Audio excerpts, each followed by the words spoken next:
আমরা যখন সেজদায় যাই তখন আমরা হাত নাকি হাঁটু আগে রাখবো? আসসালামু আলাইকুম রাহমাতুল্লাহি ওয়া বারাকাতুহু। ইন্নাল হামদালিল্লাহি ওয়াহদা ওয়াসসালাতু ওয়াসসালামু আলা মান লা নাবিয়্যা বা'দা, আম্মা বা'দ। প্রশংসা আল্লাহ সুবহানাহু ওয়া তাআলার জন্য, আলহামদুলিল্লাহ।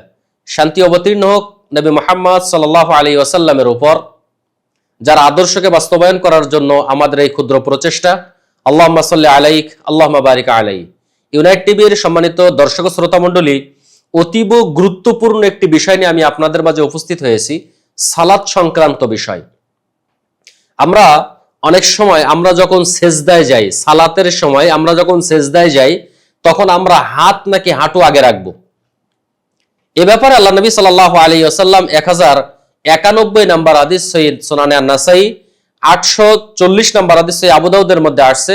আবু হুরায়রা রাদিয়াল্লাহু তাআলা আনহু বলেন, রাসূলুল্লাহ সাল্লাল্লাহু আলাইহি ওয়াসাল্লাম বলছেন, ইযা সাজাদা আহাদুকুম, তোমাদের মধ্যে যখন কেউ সেজদা করবে বা সেজদায় যখন যাবে, আল্লাহ রাসূল বলছেন, ফালা ইয়াবরুক কামা ইয়াবরুকুল বাঈর, ওই ব্যক্তিটা যেন উটের বসার মতো না বসে।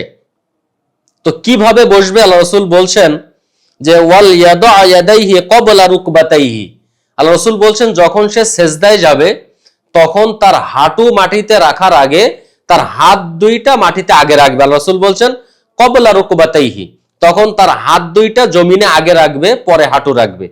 তাহলে হাদিস থেকে আমরা যেটা বুঝতে পারলাম, আমরা যখনই জমিনে সেজদা দেওয়ার জন্য লুটিয়ে পড়ব, সালাতের মধ্যে যখনই সেজদা দেওয়ার জন্য আমরা যাব, তখনই আল্লাহ রাসূল বলছেন আগে কেউ যেন হাঁটু জমিনে না রাখে। এটা আল্লাহ রাসূল সাল্লাল্লাহু আলাইহি ওয়াসাল্লামের নিষেধ। এই জন্য আপনাকে আমাকে চেষ্টা করতে হবে, কে কি করলো না করলো, কে কি বললো না বললো, এদিকে ভ্রুক্ষেপ না করে ওইদিকে না তাকিয়ে সরাসরি আমরা আল্লাহ রাসূলের হাদিসের দিকে তাকাবো, যেখানে আল্লাহ রাসূল বলছেন ওয়াল ইয়াদা ইয়াদাইহি ক্বাবলা রুকবাতাইহি, হাঁটু জমিনে রাখার আগে হাত দুইটাকে তোমাকে জমিনে রাখতে হবে। আল্লাহ রাব্বুল আলামিন আমাদের সবাইকে সালাতের মধ্যে এই হাদিসের উপরে আমল করার তৌফিক আল্লাহ দান করুক। আল্লাহুম্মা আমিন। ওয়া আখিরু দাওয়ানা আলহামদুলিল্লাহি রাব্বিল আলামিন। আসসালামু আলাইকুম ওয়া রাহমাতুল্লাহি ওয়া বারাকাতুহু।